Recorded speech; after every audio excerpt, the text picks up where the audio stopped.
Hello, friends. Very divine and cheerful greetings of today to all of you.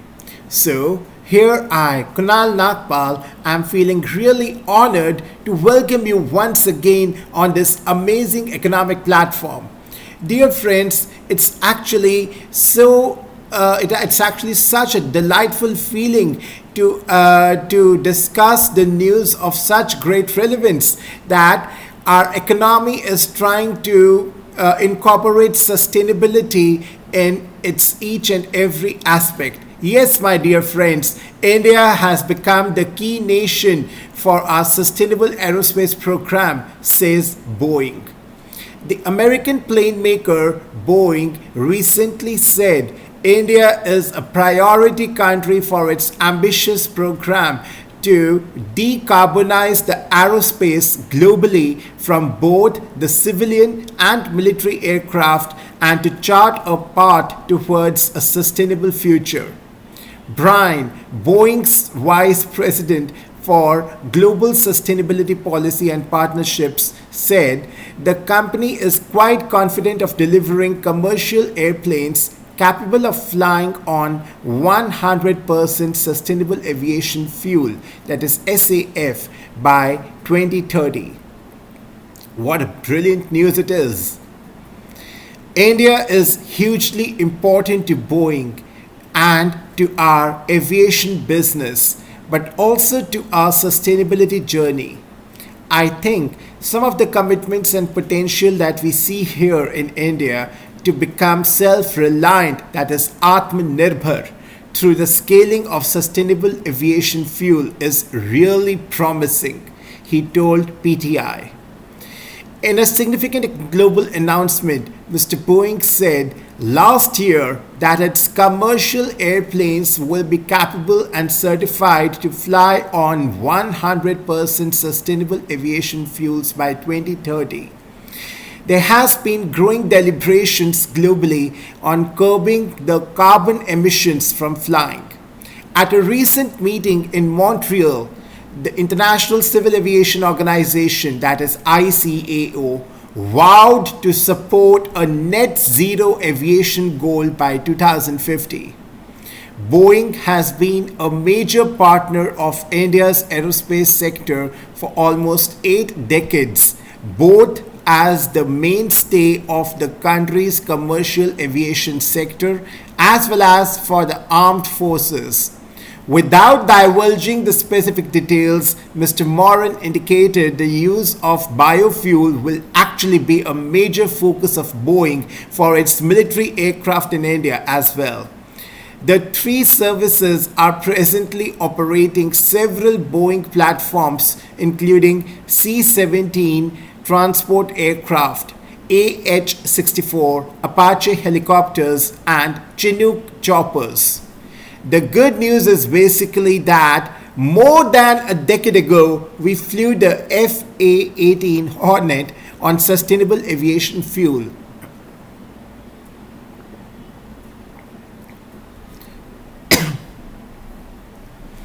It was affectionately called the Green Hornet back then. So we have already flown the FA-18, but some of our other products, the C-17, which is an inventory here in India, also the Apache, right on the sustainable aviation fuel. He said, we see great potential and are quite mindful that the Indian Air Force is already trailing the SAF produced here in India as part of the energy mix. I think if you think back to the objective of self-reliance and producing your own fuel here, the military has an important role to play, he said. Mr. Moran also noted that it will be an advantage for the Indian Armed Forces to go for Boeing's platform as it is majorly focusing on futuristic planes. I think a partnership with Boeing to be that on sustainable aerospace supply chain or on the products themselves is why we recommend to our partners to go with Boeing, he concluded. So these final remarks by Mr. Bryan are really so encouraging and so motivating, and India is really on the path to progress towards sustainable development, and now in the aerospace sector as well. The aviation sector will also go sustainable because this point has been hugely emphasized that due to the Atmanirbhar principle or the self-reliance principle of India, it's being acknowledged, or it's being highlighted that India would be able to produce the sustainable aviation fuel by itself. Really, such a wonderful news, and I feel really proud to be an Indian. Thank you so much, our respected leaders. Now, dear friends, in continuation to this news that is on the concept of sustainable development, I would like to disclose a major breakthrough in nuclear fusion energy creation. Yes, the scientists in California have made a breakthrough in nuclear fusion technology, producing more energy than consumed in a reaction for the first time.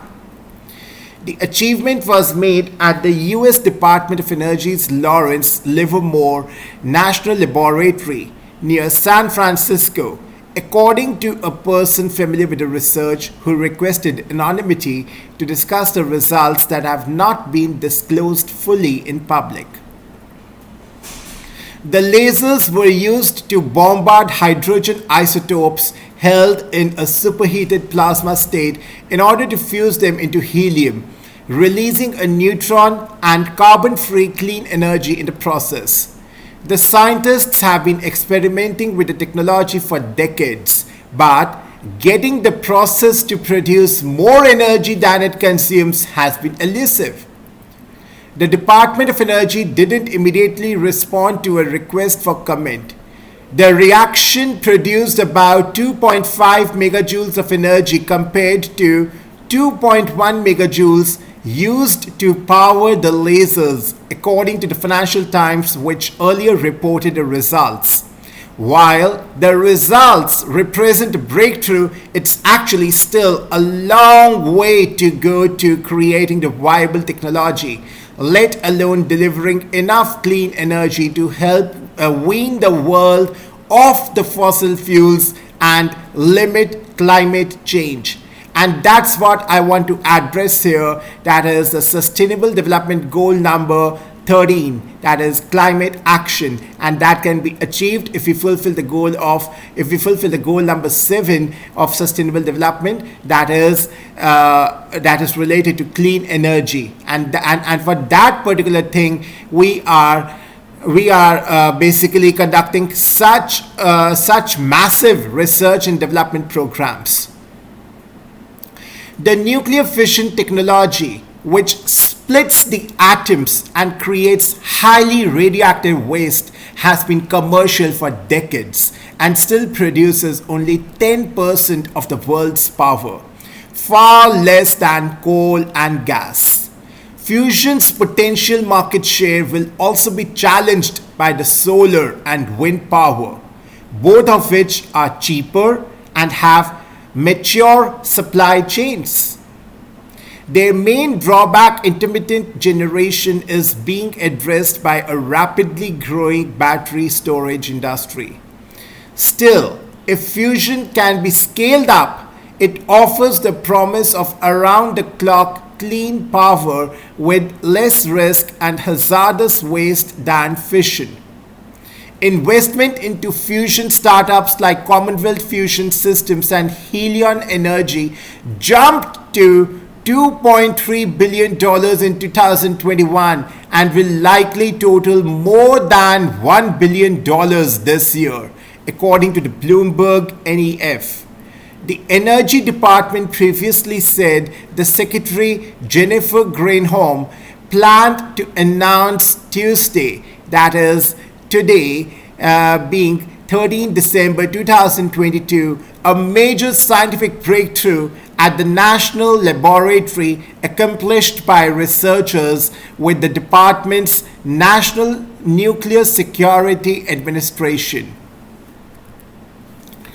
So, what are the main highlights of this particular article? Let's go through them. The scientists have been experimenting with the technology for decades. Nuclear fission actually splits the atoms and creates highly radioactive waste. The tech still produces only 10% of the world's power, which is actually far less than coal and gas. The fusion's potential market share will be challenged by solar and wind power. And finally, the key drawback is basically being addressed by a rapidly growing battery storage industry. So yes, there are challenges for this emerging new technology of nuclear fusion, but it's really good and worth an appreciation that we are considering such massive research and development programs, that is the R&D programs, just with the intention of exploring the non-fossil fuel energy sources to actually achieve the goal of generating maximum energy through renewable resources by 2030. This is such a wonderful feeling to read these beautiful articles, because it really makes us aware that how the concerned authorities are working day and night in order to explore this, in order to explore the alternatives so vigorously and with so much of dedication and synchronized coordinated efforts. Thank you so much, my dear friends. That's all for this session. Namaskar. Jai Hind.